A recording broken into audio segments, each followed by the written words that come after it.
Hi YouTube. We recently bought a Dodge Promaster because we wanted a vehicle we could camp in because we want to do a lot more traveling, and our Honda Element was just too small for all our bikes, our canoe, and our dog. So we thought about getting a Class B or Class C RV or a travel trailer, but decided against that based on some of our prior experience with a Class B motorhome we had, which had nothing but problems all the time. Anytime we went to use it, something was broken, whether it was electrical, plumbing, leaks. So we decided to go with the Dodge ProMaster and do kind of a minimal conversion to it for camping out. I really wanted to buy the ProMaster from our local dealer, but we waited several months and they just couldn't get one in for us. We ended up searching the internet, and I went down to Best Dodge Chrysler Jeep in Plymouth, Mass, and looked at one they had with that was an awesome price, but it didn't have a passenger side window, which I thought would be important,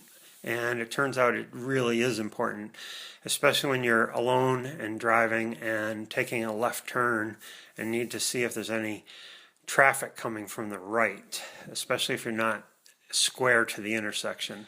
So I'm very glad we decided to get one with a passenger side window. The only dealership we could find with exactly what we were looking for was Bonneville and Sons Dodge Jeep in Manchester, New Hampshire, which was quite a drive for us. I filled out an internet inquiry and asked for their best price. A guy named Dan Wrights called me back and gave us a great price, actually, and way less than our local dealer was going to give us, with no haggling or anything. It was just fantastic.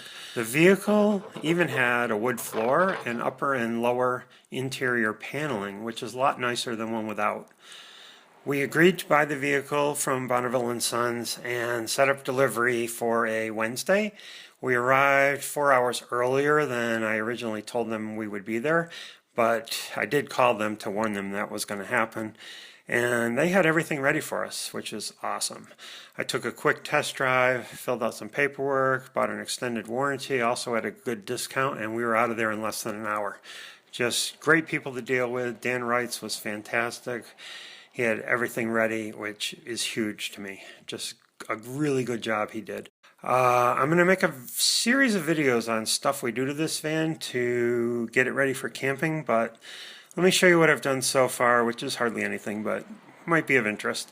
In my basement workshop, I had these foam mats that I had bought at Home Depot a long time ago, and I just took them out and moved them into the van, did a little tiny bit of cutting to make them fit, and here's what it looks like. It covers the wood floor and is much softer and nicer to crawl around on.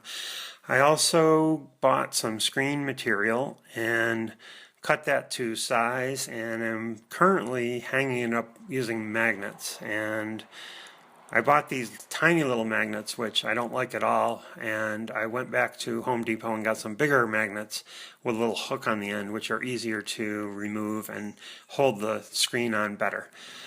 I also had previously built a bike rack, and here's what the bikes look like in the van in the bike rack. I was thinking of building a bed on top of this, but it's going to make it difficult to remove the bikes if I do that, and the bed's going to be quite high. So I'm not exactly sure what I'm going to do, but I definitely do want the bikes inside for security and weather protection purposes. See, about the only other thing I have to say at this point in time is I was very nervous driving this at first because it's so much larger than my Honda Element.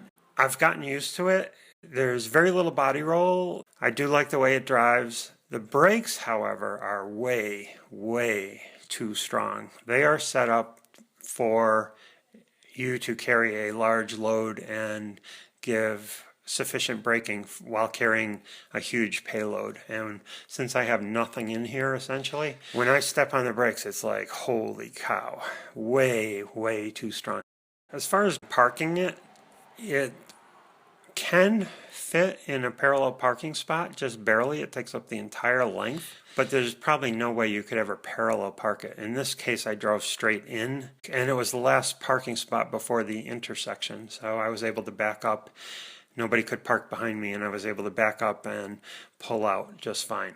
In the mall and at my work, the van fits perfectly in one spot. I do fold in the mirrors using the automatic fold-in mechanism, and that prevents people from walking into them when they are getting out of their car or walking between our cars, which is kind of nice. So that is about all I have to say at this point in time. I'll be going over more modifications we make to it and stuff we buy for it in future videos. Thanks for watching.